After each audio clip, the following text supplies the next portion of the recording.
quay video. Đến muộn đấy. Tôi sẽ sinh này một bộ bài kia lượt lại. Chào tất cả các bác nhá. Hôm nay thì trong bản có một đám cưới. Đây anh em tôi đang đi vào hội trường đám cưới đây. Các bác theo dõi cùng em xem vào trong đấy có những gì nhá, xem họ chế biến những món ăn gì nhá. Nhưng mà vào trong đấy không biết họ có cho quay không. Nhiên rồi. Tao bảo tôi chạy nó lừa, tôi mới chạy tao tí lo.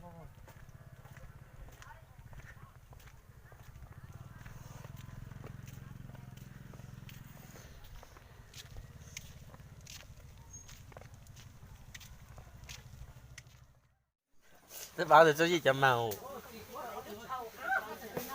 Dân nó lên là ăn này. Gia gì gia xa này này. Cái chật chỉnh như đó là dân nó chơi. Ăn miếng anh xem này. Đây là quả khế. Còn loại. Sau luồng đâu.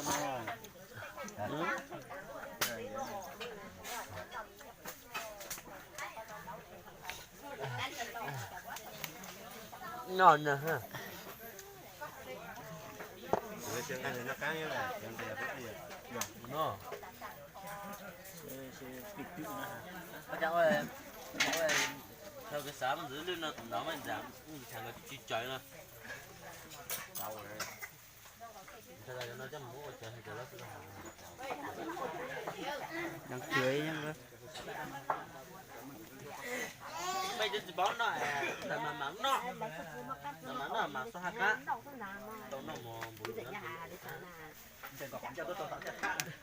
nó Thắng cố.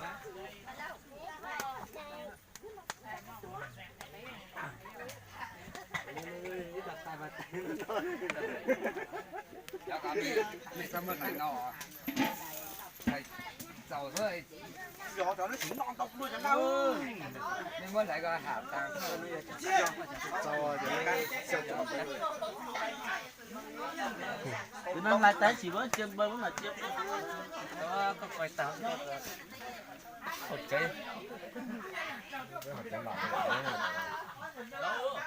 Hai con gà. Nó tao có thật đấy à. Quay hả? Sao dầu cơ cầm. Tao một chạy á. Tao một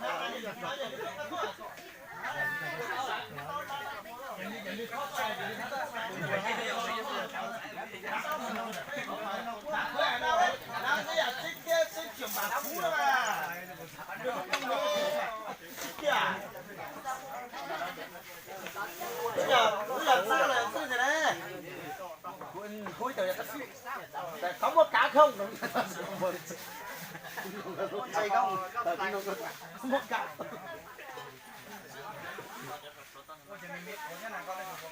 Các bạn muốn bật thẳng số điện thoại. Từ từ gửi tờ cái đấy.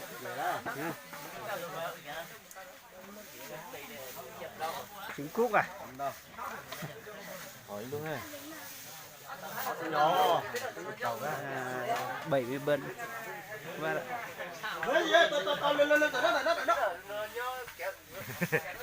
này. Bố láo. Bố Tết. Cái sao này thua?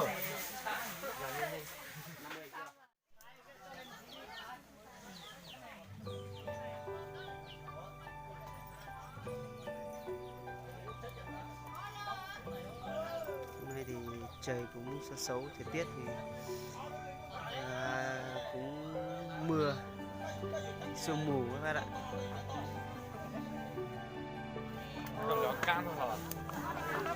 Lớn thì có.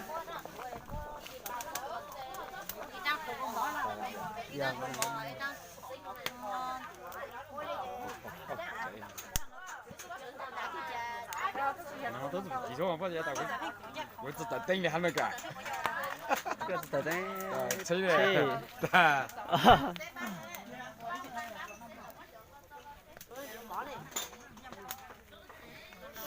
Rau xanh làm canh nữa.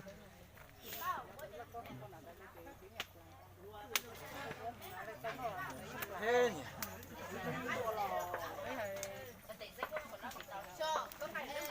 chào cán bộ nhá.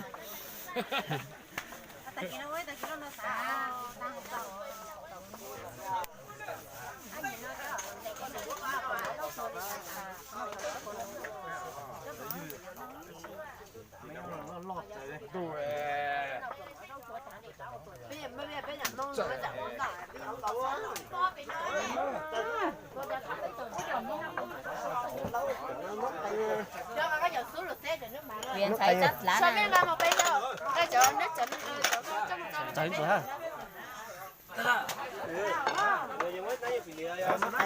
mới nhập được bên đi gán rồi.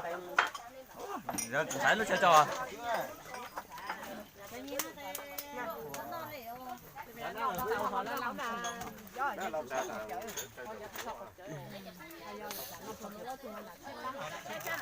Lên.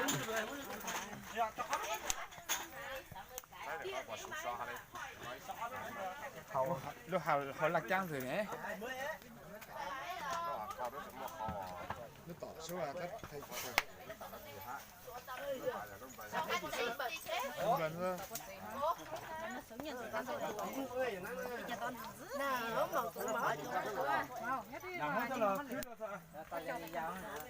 Bây giờ là cô nè. Bây giờ tay liêm rồi hả?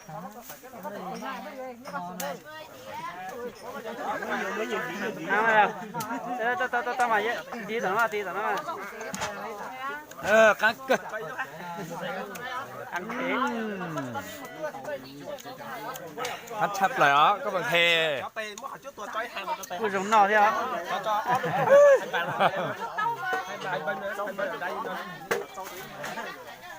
Tụi nó giật tay nồng á. Ăn cho anh xem. Hả? Ăn cho anh xem. Ăn rồi, ăn rồi. Đây vậy. Wow. Đúng đầu rồi. Chanh.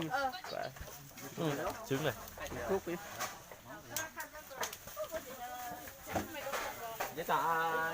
Ôi, người ta quay phim mà lấy ăn rồi. Đấy ăn đi. Ăn đi. Đùa thôi mà. Nó mà. Nó. Mấy lúc của tạnh nhớ. Cho người đó thì rất nó ra cũng mới cho là quay phim.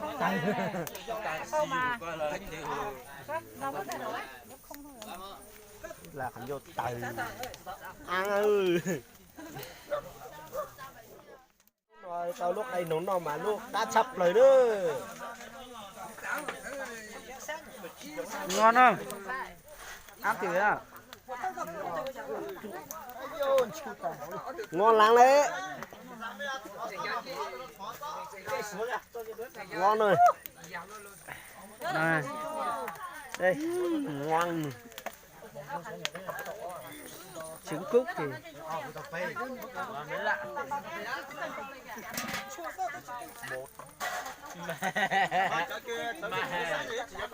có trò nhá.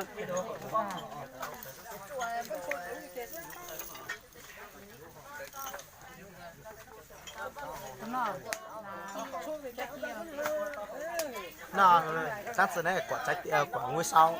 Quả ngôi sao Việt Nam.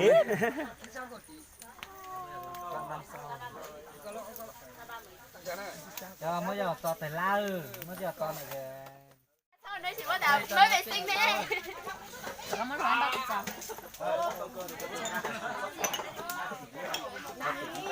Xét rồi mà. Nhìn vào đây nào. Nhìn vào đây nào.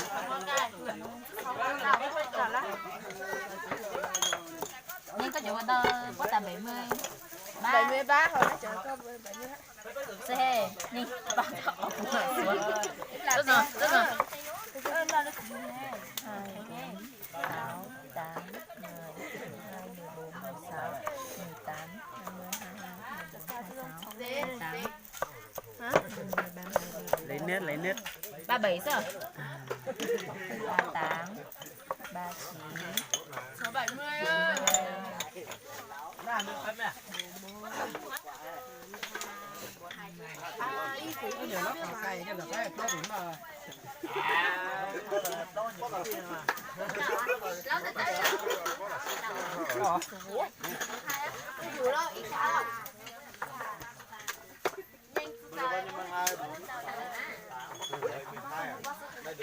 Hốt lâu rồi mà thì cho đây họ có lấy được bữa sau đã thu quân mà thầy quân tôi chỉ lấy từ lúc bữa sai thế này trên nằm một con số một tuần thì chung là sai rồi tôi từ đó mà phải có ít từ rồi ít từ ấy chỗ ít từ hai đi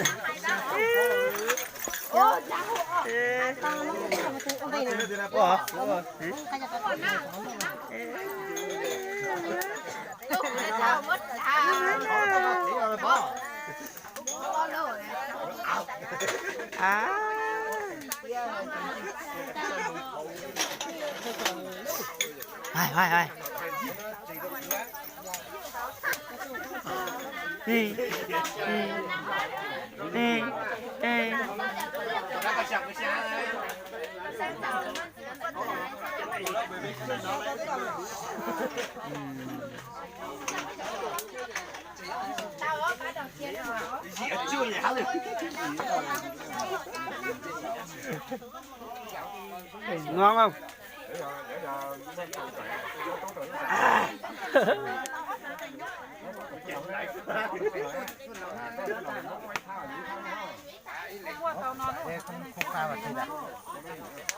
Chạm đi. Đây, bể mình hết rồi.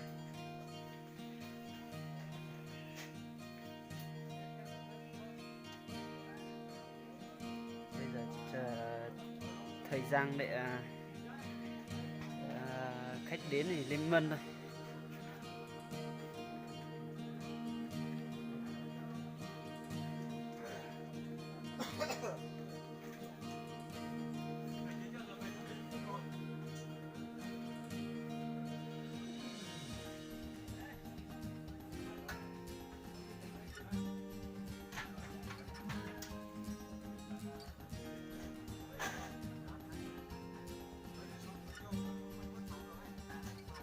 Chỉ có 7 miếng mân.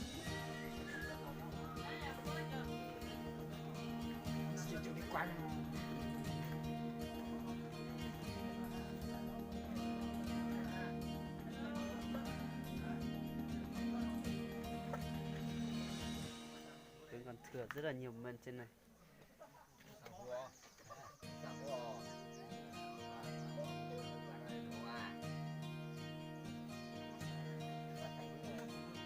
Người cũng ít thôi, không có nhiều.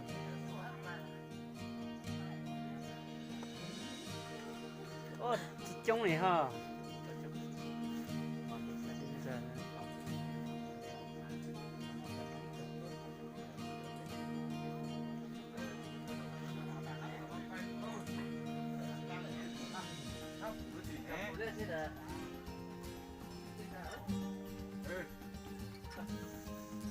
Chào anh em nhé.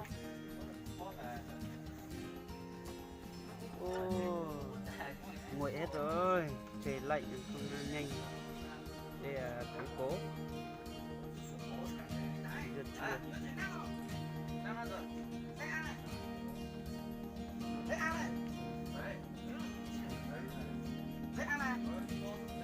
Đi coi tàng không?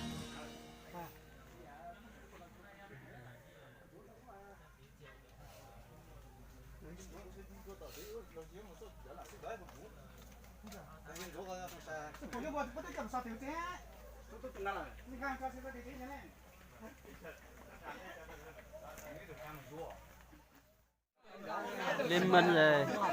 Vâng rồi. Tại vì em đang ngồi bên này mà chưa đủ người. Đúng rồi đấy. Nhớ là hết đợt tối này lừa bên.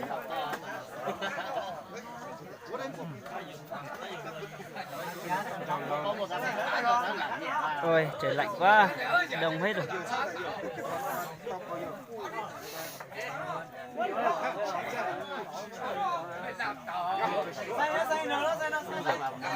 了，长了，trời就那车啊，也是死了，也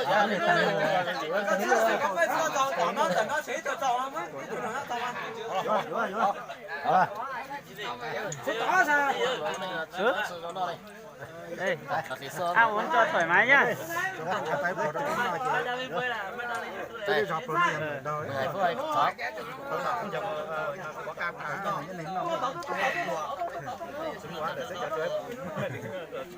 bên 6 người tại vì bên em chưa đủ em phải chờ đang chờ để cho đủ người lên nữa có bao nhiêu món không? Cũng bình thường thôi các bác ơi, miền núi thì chỉ ăn cái này thôi.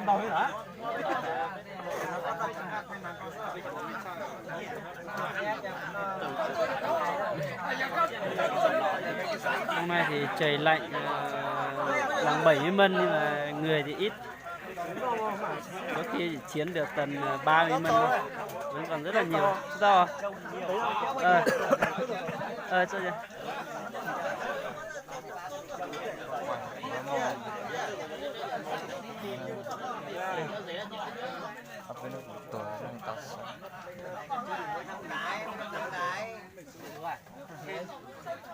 Đấy nhiều.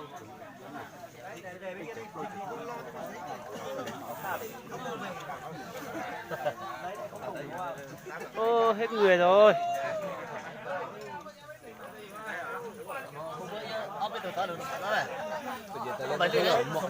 Quá màn sáng. Diễn lo, có phải diễn lo đấy mà, diễn lo lên.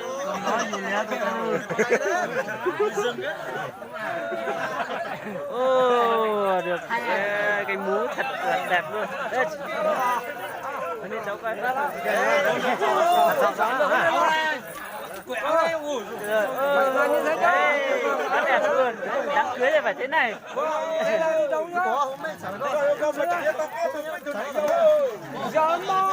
Đẹp lắm các bác ạ.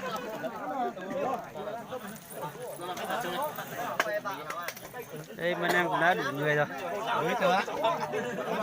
7 người à? Trò. Nhớ đó với trò. Lên 10. Rót rượu đi. Nhá. Rót rượu đi. Trò. Rót rượu.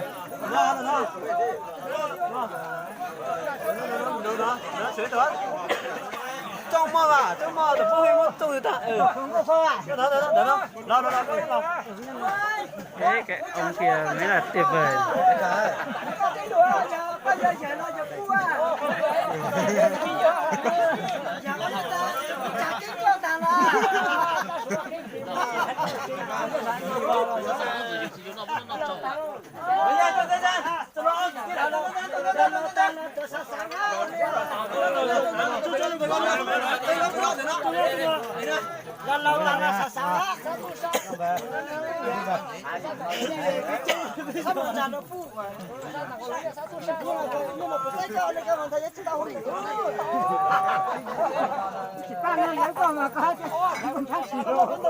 Rượu đi.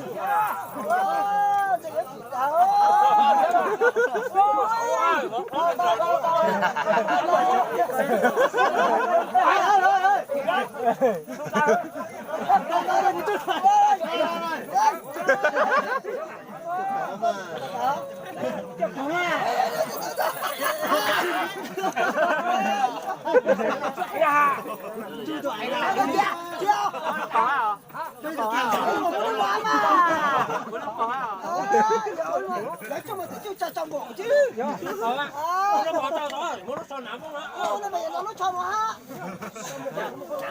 Có nó mì mới lần. Nó trong hồ này nó cho một thằng sau này.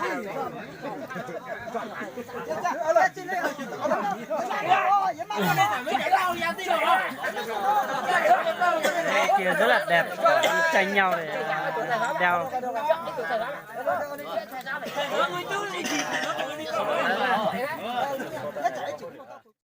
Chén là đang khai. Đây mời bác nhá.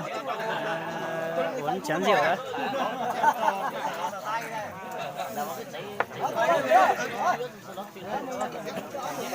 lên mà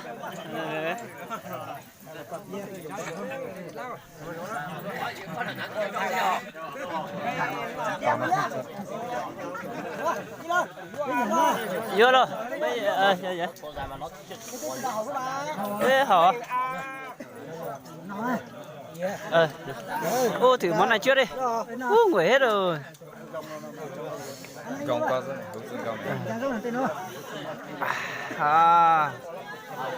mấy bát nhá bên bên nó mua cho nó ót tài lắm đó mời nhá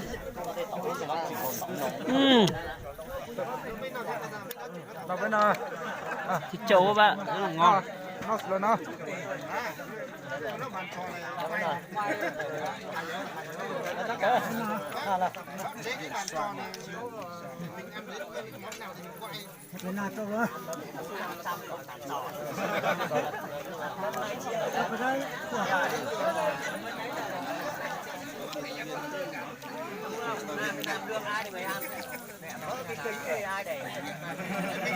không ngầu tao rồi lạnh lắm tế cả tay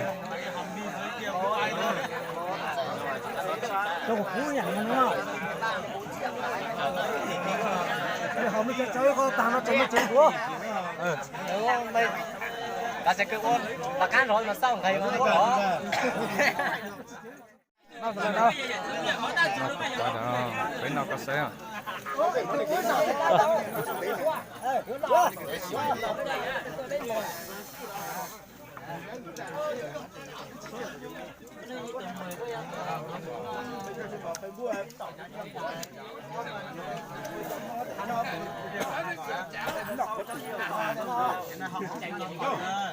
Chơi gì nữa?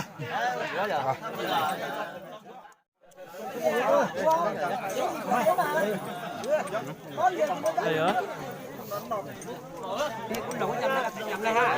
giờ ok vừa cả lẩu á vừa cho lên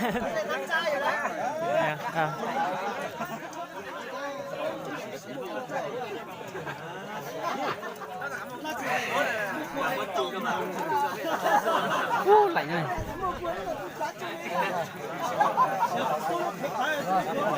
rồi đức sao hả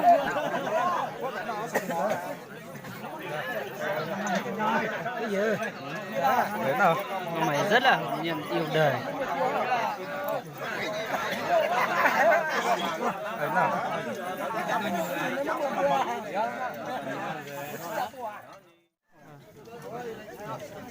canh này ngon lắm các bác ơi đấy rất canh rau rau cải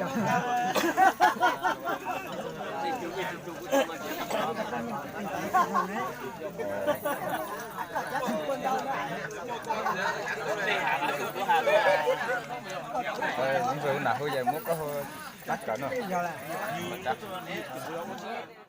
mà có chén thứ 3 rồi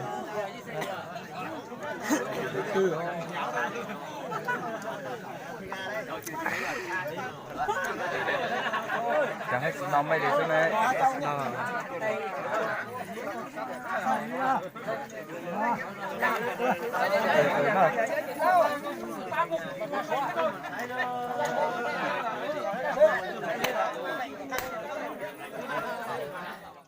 Sao mưa kiểu biến con tên nơi mà con là đó xăm có chồng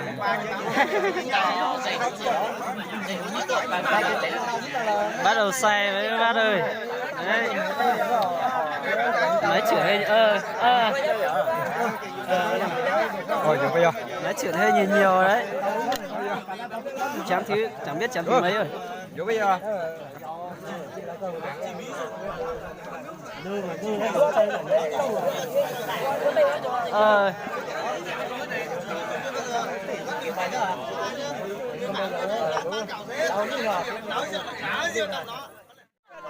rất là nhiều các bạn nữ cho con nó bỏ nha.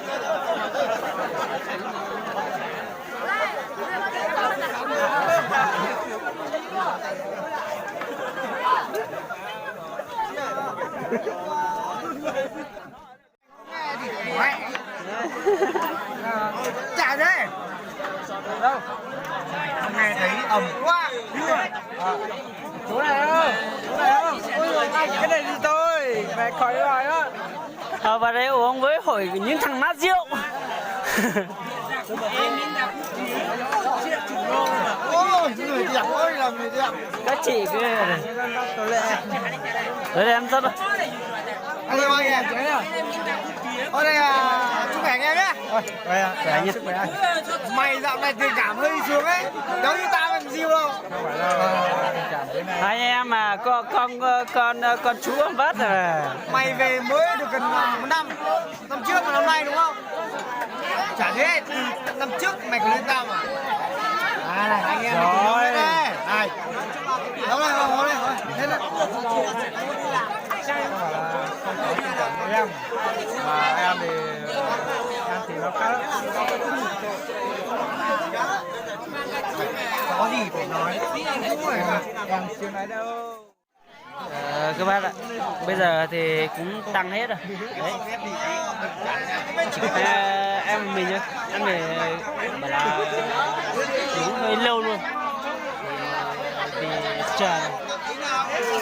Các bạn biết là chờ cái cảnh nào tăng hết rồi. Coi đây có đâu. Đấy, vẫn còn ham ở đây này.